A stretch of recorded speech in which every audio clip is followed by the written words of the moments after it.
Hello dear student, welcome to my channel. তোমরা সবাই কেমন আছো? চলো, নিশ্চয়ই বাড়িতে ভালো করে পড়েছো এবং আগের যে সমস্ত ভিডিও আছে সে সমস্ত ভিডিওগুলো ভালো করে দেখেছো তো? তাহলে আজকে আমরা কি পড়বো? আর্টিকেল, তাই না? তাহলে দেখো, আজকে আমরা কি পড়ছি? আমরা পড়ছি আজকে আর্টিকেল। তাহলে আর্টিকেল কি?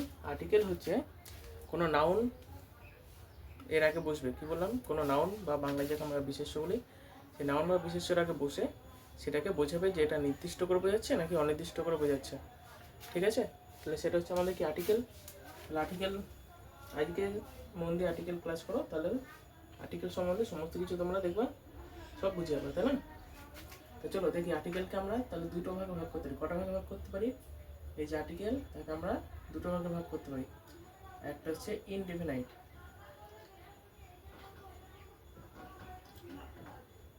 আর একটা ডেফিনাইট।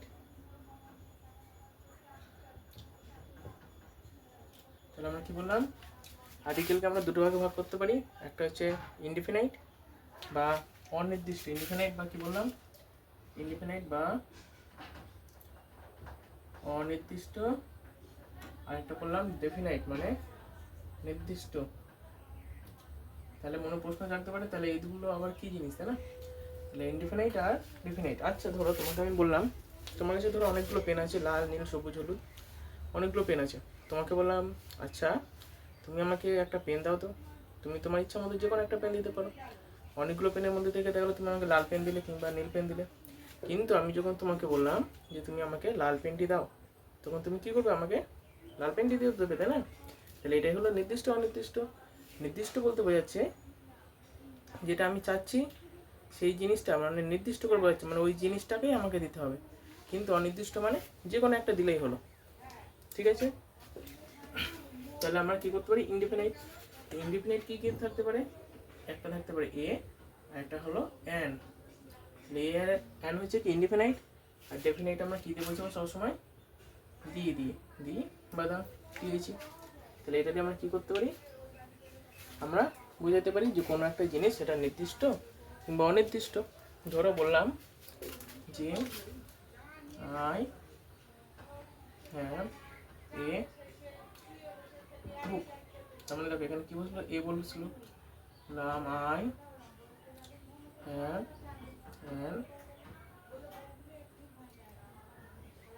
An umbrella. দেখো এখানে কী বলছিলাম? অ্যান। বললাম আই হ্যাভ দ্য বুক। এখানে কি লিখলাম? দা। দেখো আমরা এখানে কি লিখছি? অ্যান পাচ্ছি, সরি এ পাচ্ছি, অ্যান পাচ্ছি, আর একটা কী পাচ্ছি? দা পাচ্ছি, তাই না? তাহলে এ মানে কি? একটি। অ্যান মানেও একটি, কিন্তু দা মানে টি বোঝায়। দা মানে কি বোঝায়? টি, মানে নির্দিষ্ট করে যখন আমরা বলবো টি। আর এগুলো দেখো প্রত্যেকটা কি? এটা নাউন, এটাও নাউন, এটাও নাউন। তাহলে এই নাউনগুলোর আগে বসছে কি? বসছে নাউনগুলোর আগে বসছে। তো আগে বসে কি করাচ্ছে? সেই জিনিসটা নির্দিষ্ট নাকি অনির্দিষ্ট বা যে কোনো ধরনের একটা, সেটা আমাদের কি বুঝতে সাহায্য করছে এবং তার সংখ্যাটা আমাদের বোঝাচ্ছে। তাহলে দেখো এখানে বললাম যে আমার একটা বই আছে, আমার তাহলে যে কোনো একটা বই আছে। আমার একটা ছাতা আছে আর আমার সেই বইটি আছে, তাহলে এটা কি ডেফিনাইট, এটা ইনডিফিনাইট, এটা ইনডিফিনাইট। কিন্তু তার মধ্যে দেখো এখানে আমরা এ বসালাম, এখানে আমরা অ্যান বসালাম। কেন বসালাম এখানে? মনে তো প্রশ্ন জাগতে পারে, আমরা তো এখানেও তো এ বসাতে পারি, এ আমব্রেলা বসাতে পারি তো। কিন্তু কেন বসালাম না বলো তো? ঠিক ধরেছ, কারণ এটা ভাওয়েল বলে। এটা কি রয়েছে? ভাওয়েল।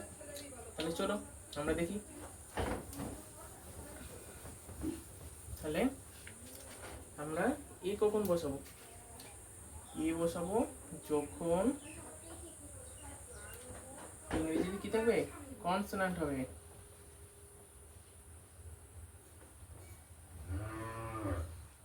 যখন সেটা কি হবে? কনসোনান্ট ওয়ার্ড হবে। কনসোনান্ট দিয়ে শব্দ,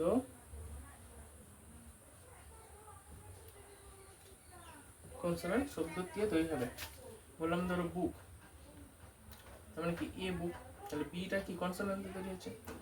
বললাম এ ক্যাট, দেখো সিটা কি দিয়ে তৈরি হচ্ছে? এ দিয়ে। বললাম এ ডগ, তার মানে কি? ডি। ডিটা কি? কনসোনান্ট, তাই না? আচ্ছা আমরা কি এ লিখতে পারতাম বলো তো? এ কি লিখতে পারতাম? লিখতে পারতাম না, কারণ এটা কি দেখতে পাচ্ছি আমরা? ভাওয়েল। আচ্ছা ভাওয়েল কি কি জানো তো? চলো ভাওয়েলটা তোমাদের আরেকবার বলে দিই। তাহলে আমাদের ভাওয়েল হলো এ, ই, আই, ও, ইউ। এই পাঁচটা হচ্ছে কি ভাওয়েল। এদের আগে তো সবসময় আমাদের অ্যান বসাতেই হবে, কিন্তু এন এর আরও কিছু নিয়ম আছে, সেগুলো আমরা করে নিই, তারপরে দেখি, তাই না? তাহলে চলো, তাহলে এ মানে আমরা কি বুঝলাম? এ মানে আমরা বুঝলাম যে যখন কোনো কনসোন্যান্ট দিয়ে হবে, কি হবে? যখন কনসোন্যান্ট থাকবে, যেমন A B, sorry B C D. যদি বলতো এফিস, এফিস, দেখো এফটা কি কনসোন্যান্ট, তার আগে বসেছে। আচ্ছা বললাম ধরো এ হর্স, তাহলে দেখো এইচটা কি কনসোন্যান্ট, তাহলে আমরা বুঝতে পারলাম যে কনসোন্যান্টের আগে সবসময় এ বসবেই যখন সেটা একটা বোঝাবে। কিন্তু আচ্ছা বলো তো এ কোনো কোনো সময় ভাওয়েলের আগেও বসে, দেখবে? চলো দেখি ভাওয়েলের আগে কোথায় এ বসে। তাহলে এ বললাম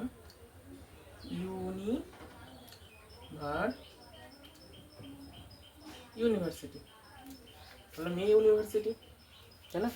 তাহলে তোমরা তো এখনই প্রশ্ন বলতে পারো যে আপনি এই বললেন যে ইউটা হচ্ছে ভাওয়েল, কিন্তু ইউ যেহেতু ভাওয়েল তার আগে আমাদের এখানে এন বসানো দরকার ছিল, তাই না?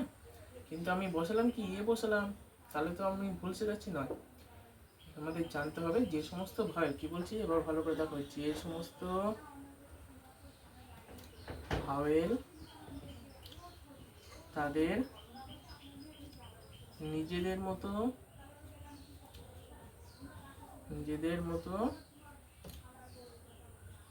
উচ্চারিত হয়। তাহলে কি বললাম? যে সমস্ত ভাওয়েল তাদের নিজেদের মতো উচ্চারিত হয়, তখন তাদের আগে এ বসে। বোঝা গেল? যেমন এ ইউনিভার্সিটি, দেখো ইউটা এখানে কার মতো উচ্চারণ করছে? নিজের মতো, ইউ ইউনিভার্সিটি। কিন্তু যদি আমরা লিখতাম ইউ এম, জানো তো আমরেলা বানান নিয়ে কত কিছু হয়ে গেছিল, ভালো করে পড়বে। দেখো তখন যদি আমরা এ লিখতাম এ ইউ, মানে এ আমরেলা, তখন আমাদের এটা কাটা হয়ে যেত। মানে এখানে দেখো ইউ রয়েছে, কারণ এখানে ইউ রয়েছে, এখানকার ইউটা ইউর মতনই উচ্চারণ হচ্ছে। কার মতো উচ্চারণ হচ্ছে? ইউ এর মতো, এই যে ইউ এর মতো, কিন্তু এখানে একটা আমের মতো উচ্চারণ হচ্ছে, আম। দেখো প্রথমে কি আসছে? আসছে তো। তাহলে প্রথমে আমাদের কি করতে, উচ্চারণগুলো জানতে হবে যে কোনটার কোন উচ্চারণ হচ্ছে, সেই অনুযায়ী আমাদের কি এ এন ডি বসাতে হবে। তাহলে আমরা বুঝলাম যে এ হচ্ছে কনসোন্যান্টের আগে বসে, তবে এমন কিছু কিছু ক্ষেত্র আছে ব্যতিক্রম নিয়ম, সেগুলো যেগুলোর আগে আমাদের কি বসায়, কোনো কোনো ভয়েলের আগে আমাদের এ বসাতে হয়। বোঝা গেল?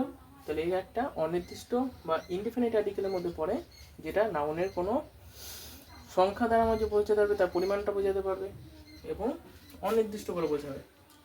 তারপরে ধরো এবার এন এর ব্যবহার চলি, ঠিক আছে?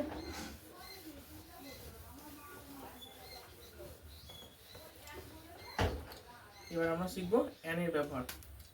তাহলে এন, এন মানে কি? এন মানেও একটি। তাহলে এন মানে কি? এন মানে হলো আমাদের একটি, এ মানেও আমাদের একটি ছিল, এন মানেও আমাদের একটি। কিন্তু এটা হচ্ছে আমাদের ভাওয়েলের আগে বসবে। কার আগে বসবে? ভাওয়েল এর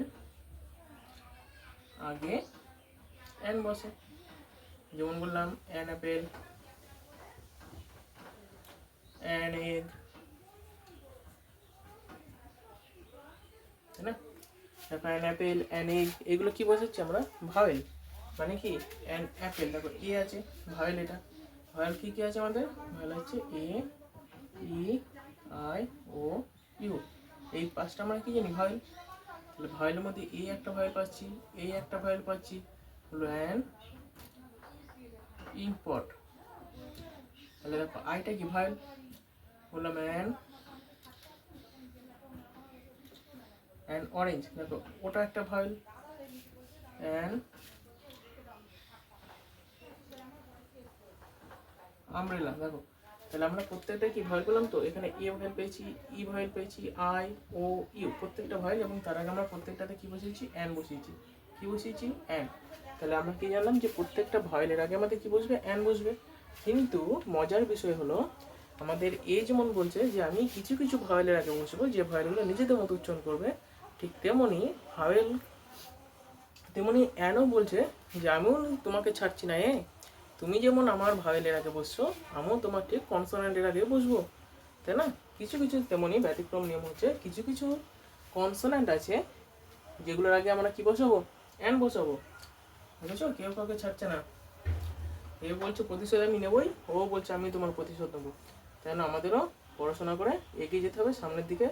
আমাদের যে সমস্ত দুঃখের দিনগুলো রয়েছে সেগুলো প্রতি যদি আমরাও আমাদের নির্দিষ্ট প্রতিশোধটুকু আমরা নিতে পারি, যে দেখো আমরাও পারি। তাহলে চলো অ্যান দিয়ে দেখি। তাহলে অ্যান কান কোন, তাহলে অ্যান কোন কোন কনসোনেন্টের আগে বসবে? বললাম ধরো এমএলএ, চেনো তো এমএলএ কে? বুঝছো, দেখো এন এমএলএ মানে এখানে যদি আমরা এমটা কি জিনিস শিখলাম, আমরা কনসোনেন্ট শিখলাম। Very good. তাহলে এম যদি কনসোনেন্ট হয় তার আগে আমরা যদি এ বসাই, এ এমএলএ, আমাদের ধরে মারবে, বুঝলে? তখন এটা আমাদের হবে না। তাহলে আমরা কি বসাবো, আমরা বসাবো এন এমএলএ। কেন বলো তো? দেখো এম যখন আমরা পড়তে যাচ্ছি তখন আমরা এম এর উচ্চারণ কি করছি, যে এম, এ ম, এম। দেখো আগে কি আসছে, এ উচ্চারণ করতে পারছি, তাই না? তাহলে আগে যখন আমরা এ উচ্চারণ করতে পারবো মানে উচ্চারণটা হবে ভাওয়েলের মতো। বললাম এম পি, তাহলে তার আগে কি বসাবো বলো তো? বললাম এম এ, তারপরে বললাম ধরো এফ এম, এগুলো আগে কি বসাবো? তারপরে বললাম ধরো অনেস্ট, বলো তো? তাহলে এগুলো আগে কি বসাবো? দেখো আমরা যখন এমপি পড়তে যাচ্ছি, কি পড়তে যাচ্ছি আমরা? এমপি। তখন আমরা কাকে উচ্চারণ করছি? আগে এ উচ্চারণ করছি, তাই জন্য আমরা নিয়ে আসবো এন। এম এ, তাহলে আবার আমরা এ উচ্চারণ করছি আগে, এম এ, তাহলে আমরা কি উচ্চারণ করছি? এন। আবার এফ যখন উচ্চারণ করতে যাচ্ছি, দেখো এফ এর উচ্চারণ কি? এ প, মানে আগে কি আসছে আমাদের? এ আসছে তো। তাহলে আগে যখন আমাদের এ আসবে, কোনো কনসোনেন্ট উচ্চারণ করতে গেলে যখন তার ভাওয়েলের উচ্চারণটা আমাদের আগে করতে হচ্ছে, তখন আমরা তার আগে বসাবো এন। তাহলে আমরা এন বসালাম। দেখো অনেস্ট, এইচটা তো কনসোনেন্ট, তোমরা তো জানো এইচ কনসোনেন্ট, কিন্তু কনসোনেন্ট আগে আমরা কি শিখেছিলাম, যে তার আগে আমাদের সবসময় এ বসাতে হবে, কিন্তু আমাদের এখানে বসাতে হবে। দেখো অনেস্ট, আগে কি আসছে? এইচ উচ্চারণ করতে হলে অ আসছে, অ, অনেস্ট, তাই জন্য আমাদের এখানে কি বসাতে হবে? এন অনেস্ট বসাতে হবে। বুঝে গেল? অ্যান অনেস্ট ম্যান, মানে একজন সৎ মানুষ। তাহলে আমাদের এখানে কি বসালাম? অ্যান বসাচ্লাম। তাহলে বোঝা গেল এর ব্যবহার কি, অ্যানের ব্যবহার কি।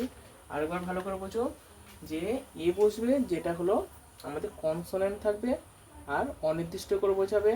আর কি বোঝাবে?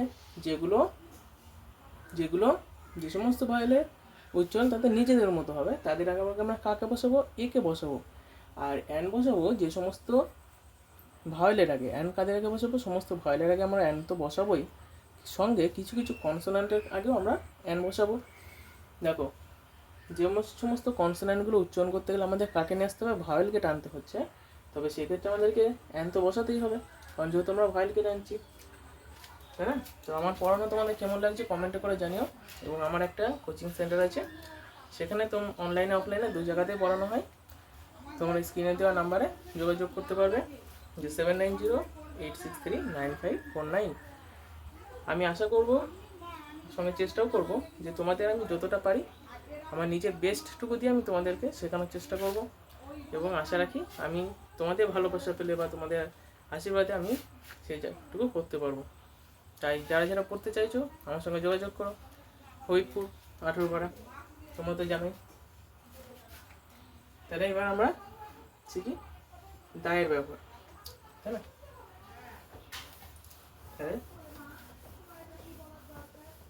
তাহলে দেখো এবার আমরা দায়ের ব্যবহার শিখবো। দা মানে কি?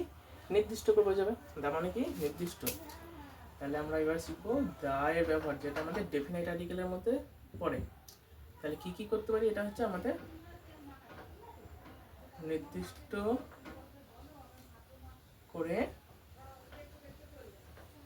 নির্দিষ্ট করে বোঝাবে, সেটা হচ্ছে দা। আর দা কাদের আগে বসে? যেগুলো জানবে একটাই রয়েছে, যেগুলো জানবে কি একটা রয়েছে। আর কি জানবে? অনেকগুলোর মধ্যে একটা। ধরো বললাম সেখানে অনেকগুলো গাছ রয়েছে, সেই গাছটার মধ্যে আমার আম গাছটাই ভালো, তার মানে কি সব আম গাছগুলোর মধ্যে একটা, মানে the tree is the best. বুঝে গেল? ঠিক একই রকম ভাবে দা বসবে, ধরো রিভার, রিভার, তাহলে দা রিভার। ঠিক আছে, কোনো প্রপার নাউনগুলোর আগে সাধারণত বেশি করে দা বসানো হয়। প্রপার নাউনগুলোর আগে কি বললাম? প্রপার নাউনগুলোর আগে সাধারণত বেশি করে আমরা দা ব্যবহার করি। বললাম দা সান, মানে সূর্য, কিন্তু এখানে সূর্য টি হয়? সূর্য টি কিন্তু হয় না, দা সান মানে সূর্যই হয়, কারণ এটা হচ্ছে প্রপার নাউন এবং একটাই রয়েছে, তার আগে আমরা দা বসাতে পারি। আর কার আগে বসাতে পারি আমরা? কারণ নামের আগে, যেমন পৌরাণিক কাব্যের আগে দা বেদাস, রামায়ণ, দা রামায়ণ, দা মহাভারত, এগুলো আমাকে আমরা কি বসাতে পারি? দা বসাতে পারি। আচ্ছা, আর কার আগে বসাতে পারি? কোনো পাহাড় পর্বতের আগে আমরা দা বসাতে পারি নামের আগে, কোনো নদীর নামের আগে দা বসাতে পারি, যেমন দা গঙ্গেস, দা গঙ্গেস, তারপরে দা মাউন্ট এভারেস্ট, এগুলোর আগে আমরা কি বসাতে পারি? দা বসাতে পারি। তাহলে বোঝা গেল? তারপরে ধরো বললাম I have the red pen, তার মানে কি আমার লাল পেনটি রয়েছে। বোঝা গেল? তাহলে এই যে দা রেড পেন, এটা প্রপার নাউন, সরি কনসোনেন্টও হতে পারে অথবা ভয়েলও হতে পারে। তার আগে তবে সেটাকে আমরা যখন নির্দিষ্ট করে বোঝাবো, সেটাকে আগে আমরা কি করবো? দা বসাবো। যেমন বললাম the egg is broken, broken, egg is broken মানে কি? ডিমটি ভাঙা, তাই না? ডিমটা কি হয়েছে? ভাঙা, ডিমটা ভাঙা। তাহলে পড়ানোর এখানে কোনো জায়গায় যদি কোনো সমস্যা হয় বা কোনো জিনিস জানতে চাও, আমার যেটুকু সামর্থ্য আছে আমি সেটুকু দিয়ে তোমাদের বোঝানোর চেষ্টা করব। কমেন্ট করে জানিও কেমন লাগবে পড়ানো। তাহলে আর কি, ভালো থেকো। আজকের ক্লাস এই পর্যন্তই। টাটা, সঙ্গে থেকো।